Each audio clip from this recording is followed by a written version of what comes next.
Will having negative thoughts ruin your manifestation? No, they won't, unless you dwell in them.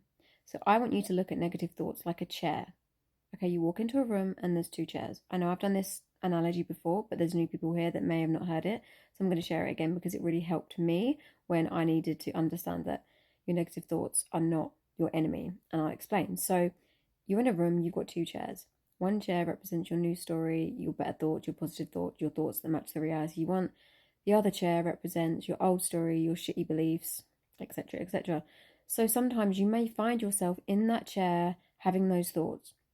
But the power lies within you because you do not have to sit in that chair and stay in that chair. You are not glued to that chair. You can get up out of that chair and go and sit in the other chair. AKA, you can switch up and redirect your thinking as soon as you notice yourself thinking unfavorable things.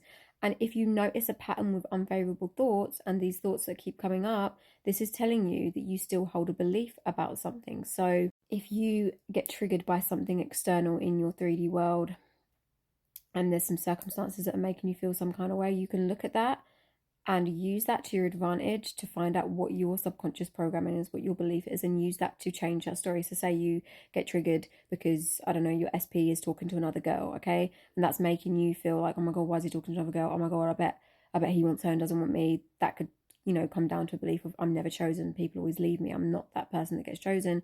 So you then work on that belief and change that story and start affirming a story where you are chosen. There is no choice when it comes to you. You are the one and only. You are perfect. You are loved, etc., etc. This is just an example. So that would be your new story. That would be the other chair that you put yourself in. But occasionally you will have those thoughts come up. Like I said in my previous video, I'm not sure if I posted it. I don't think I have yet.